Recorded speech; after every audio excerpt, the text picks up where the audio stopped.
Hello बच्चों, welcome back to this video. आज की इस क्लास में हम लोग डिस्कस करेंगे national legal service authority act के बारे में। ठीक है ना, ये आपकी पहली क्लास है। तो इस वीडियो में हम लोग ये जानेंगे कि national legal service authority act होता क्या है और इसके एडवांटेजेस क्या है इंडिया में। ठीक है ना, चलिए स्टार्ट करते हैं। देखिए, national legal service authority act को ही आपका बोला जाता है NALSA.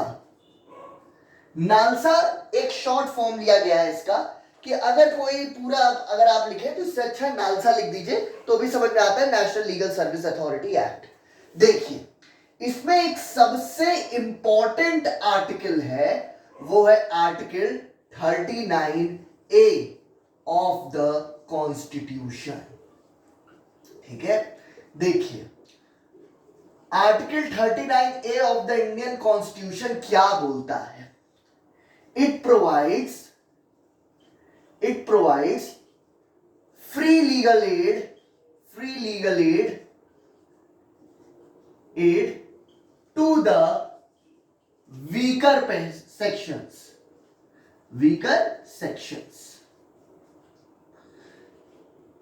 Sections of the society. अब चलो देखो, लीगल एड की बात कर रहा है article 39A of the Indian constitution. वो बहुत ही बेटा इंपॉर्टेंट आर्टिकल मेंशन किया गया है। इस आर्टिकल में अगर कोई भी पर्सन अगर वो वीकर सेक्शन से बिलोंग करता है तो उसके पास ये राइट है कि वो फ्री लीगल एड की फैसिलिटीज ले सकता है। जैसे अगर सपोज कीजिए एग्जाम्पल के लिए बॉन्डेड लेबर्स। अब बॉन्डेड लेबर्स जो होते हैं, अगर उनकी कोई प्रॉपर्टी है, सपोज कीजिए एक प्रॉपर्टी है उनकी, ठीक है ना। अब उस प्रॉपर्टी को किसी स्ट्रॉन्गर पर्सन ने क्या किया है, इलीगल एक्वायर्ड कर लिया है। तो अगर इलीगल एक्वायर्ड किया है तो मुझे एक बात बताइए, क्या उसको हक नहीं है कि वो भी कोर्ट में जाए और उसको भी जस्टिस मिले? Justice is very important in this case.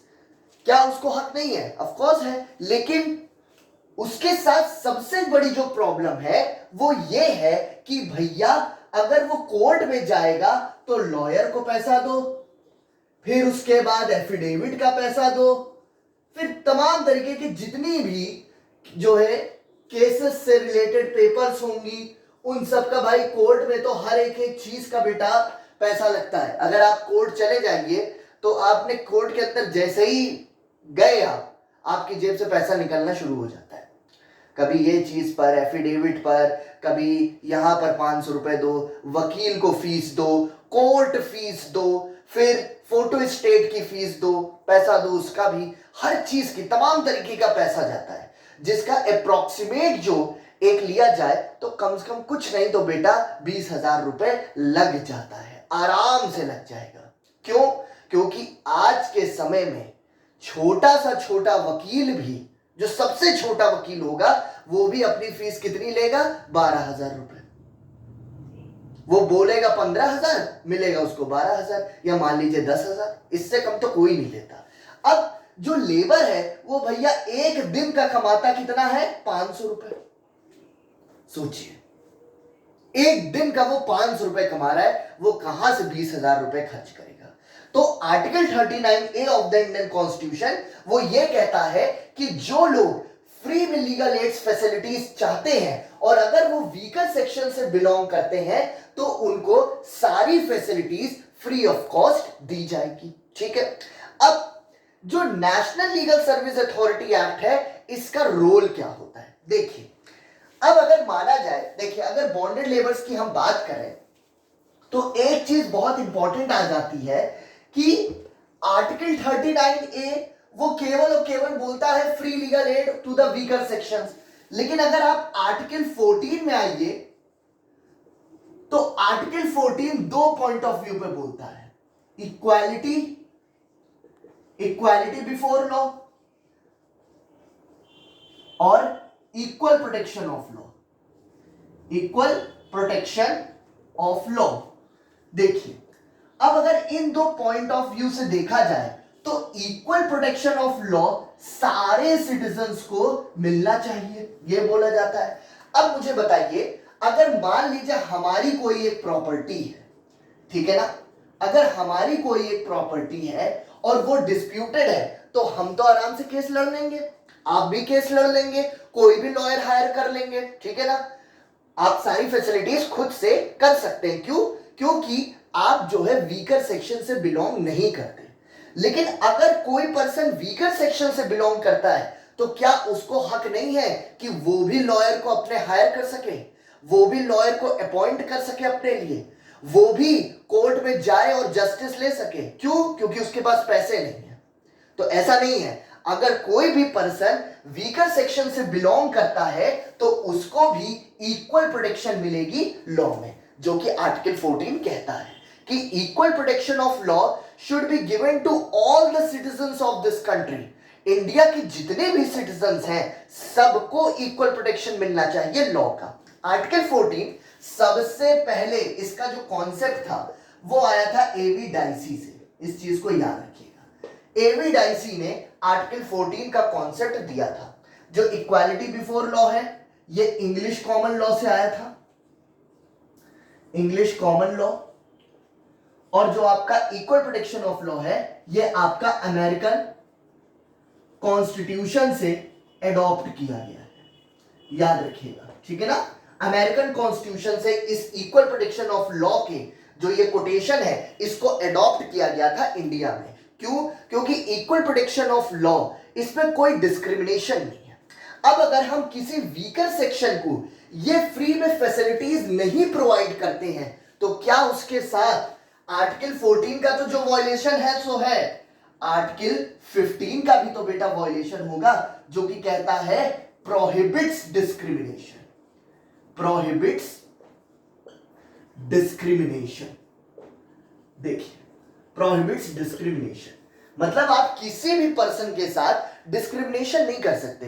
तो अगर आप एक वीकर सेक्शन को फैसिलिटीज गवर्नमेंट नहीं प्रोवाइड कर सकती और कॉमन पर्सन को और एक जो जितने भी आपके अमीर लोग हैं, जितने भी लोग हैं, सिर्फ वीकर सेक्शन को हटा दीजिए, अगर उनको फैसिलिटीज नहीं मिलेगी, केवल रिच पर्संस को मिलेगी, तो क्या आर्टिकल 15 का वायलेशन नहीं है? ऑफ कोर्स है।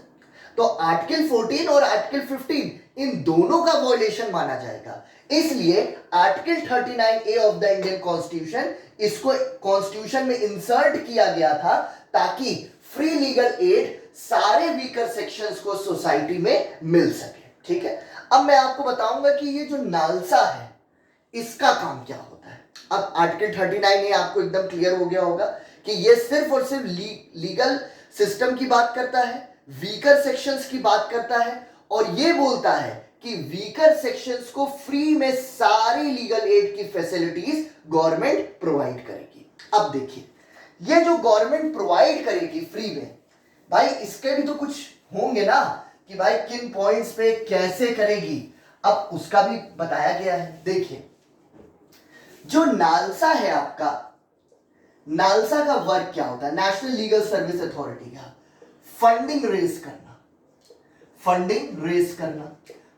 अब फंडिंग इस तरह से रेज होती है स्टेट्स में, गवर्नमेंट में फंडिंग इसलिए रेज्ड होती है ताकि जो वीकर सेक्शंस हैं सोसाइटी के उनको फैसिलिटीज मिल सके, उनको अवेयरनेस मिल सके। अवेयरनेस क्यों इंपॉर्टेंट है? देखिए, अवेयरनेस इज वेरी इंपॉर्टेंट। उसके बाद लीगल एड फैसिलिटीज। देखिए, अवेयरनेस क्यों इंपॉर्टेंट है? अगर वीकर सेक्शंस की बात की जाए तो नालसा फंड रेस करता है। भाई इन लोगों को जो फ्री में लीगल एड प्रोवाइड की जाएगी, जैसे एग्जांपल लीजिए कि ए है, ए जो है एक पुअर पर्सन है, ठीक है। अब ये पर्सन पुअर है, इसकी एक प्रॉपर्टी थी जो कि इलीगली एक्वायर्ड कर ली गई, मतलब इसको किसी इलीगल एक्वायर्ड की गई थी, किसी स्ट्रॉन्गर पर्सन ने, वो कमजोर है, पुअर पर्सन है, उसकी प्रॉपर्टी को फोर्सफुली या थ्रेट करके, फियर ऑफ डेथ में रख करके उसकी प्रॉपर्टी को ले लिया उससे। अब ये इतना पुअर है कि इसके पास इतना पैसे नहीं है कि ये कोर्ट जा सके और जस्टिस ले सके। भाई कोर्ट में जाने के लिए आपको लॉयर हायर करना पड़ेगा, खुद तो आप जा नहीं सकते जज के आगे।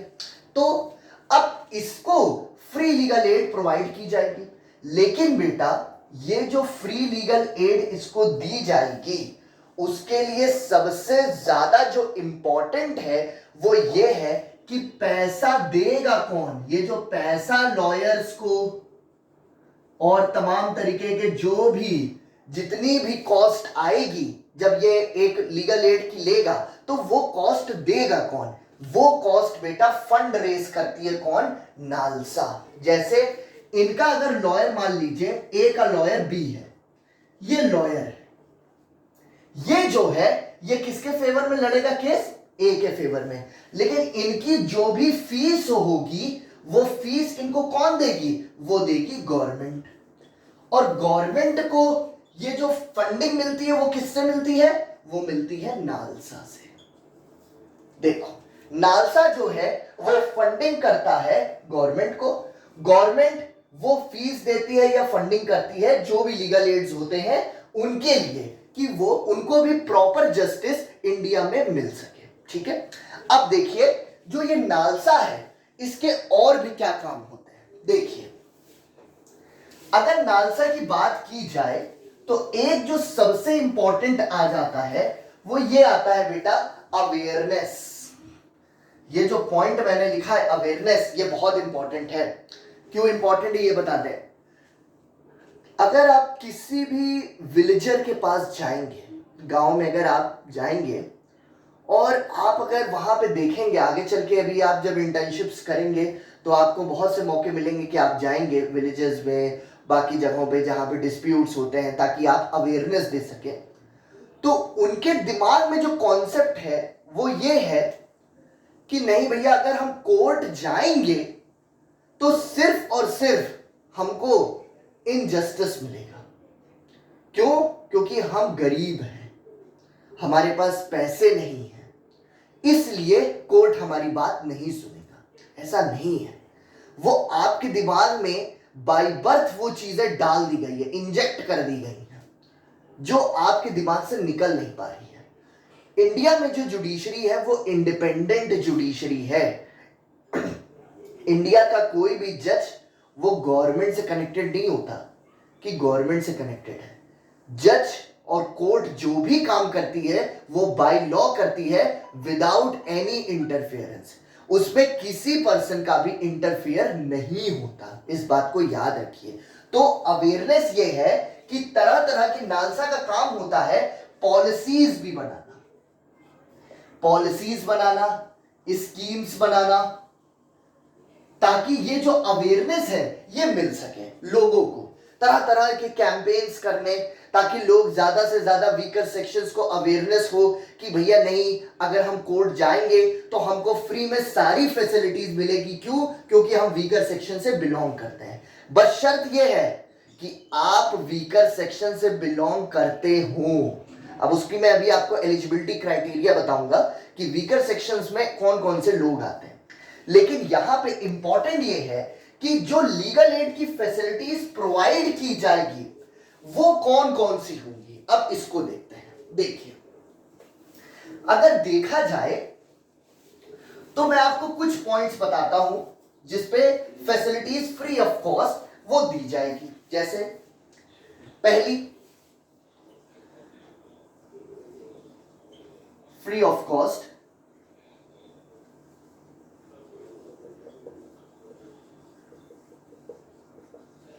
पहली जो फैसिलिटीज है वो है free lawyers. Free lawyers should be given. दूसरा, court fee should be given.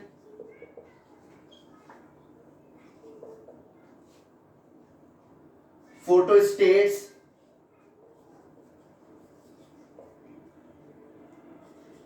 Printouts and cost of affidavit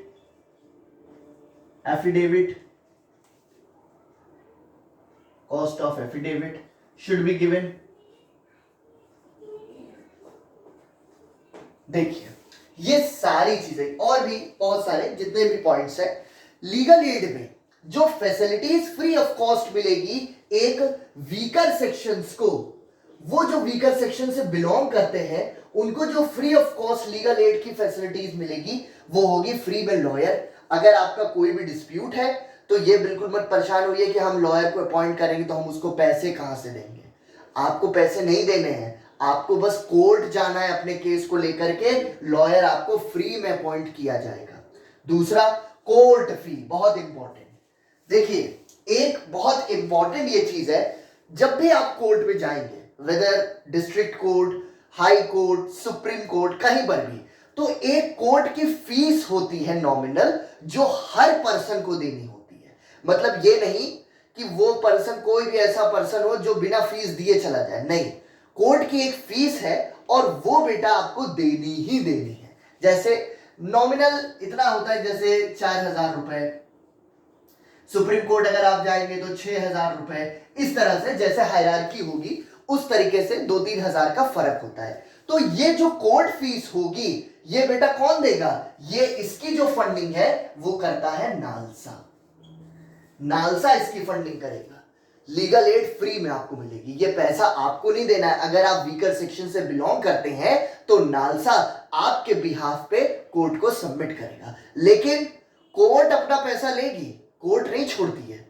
वो एक रूल है और वो रूल सब पर अप्लाई होता है, उसमें ये नहीं देखा जाता वीकर कौन है वो क्या है। हाँ, वीकर सेक्शंस के लिए वो नालसा प्रोवाइड करेगी सारी चीज। इसलिए सबसे इंपॉर्टेंट जो नालसा का वर्क होता है वो है बेटा फंडिंग को रेज करना।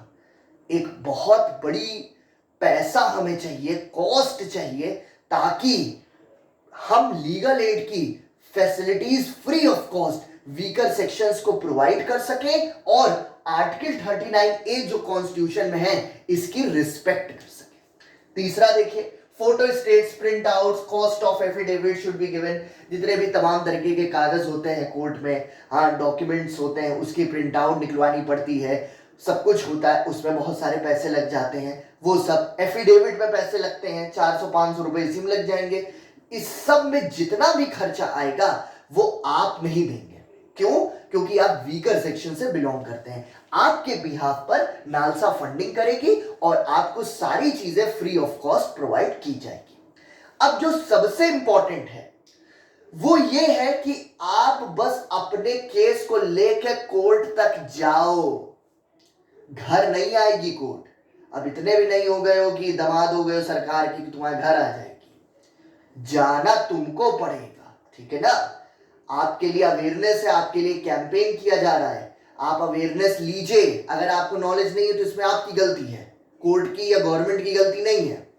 क्लियर, आप समझिए। तो इसलिए आपको जाना पड़ेगा अपने केस को लेकर के, और जब आप अपने केस को लेकर के कोर्ट में जाते हैं और वहां पे सारे स्ट्रक्चर्स को आप समझेंगे, जानेंगे, नॉलेज लेंगे, तब आपको बेटा पता चलेगा कि ये सारी चीजें आपको फ्री ऑफ कॉस्ट मिलेगी।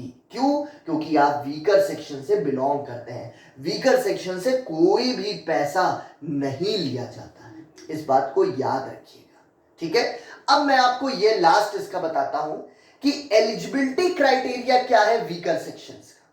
भाई वीकर सेक्शंस में अगर आप जा रहे हैं, आप अगर वीकर सेक्शन में हैं तो उसकी एलिजिबिलिटी क्या है। अब अगर हम और आप चले जाएंगे कि हम लोग वीकर सेक्शन के हैं, हम लोगों को फ्री में लीगल एड्स चाहिए, हमारी डिस्प्यूट है, तो या तो हम सच में वीकर हों, और अगर वीकर नहीं है तो मार के भगा दिया जाएगा, ये भी होता है। तो देखिए जरूरत क्या है कि एलिजिबिलिटी क्राइटेरिया क्या है वीकर सेक्शन का। देखिए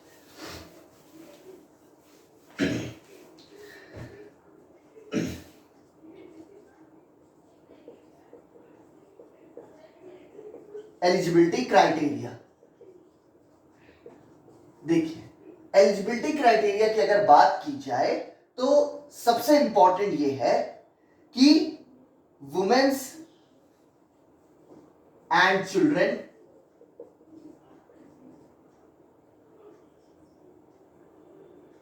children of SC and ST, फिर डिसेबल्ड पर्संस, उसके बाद पर्संस इन कस्टडी, चौथा ह्यूमन ट्रैफिकिंग इन्वॉल्व,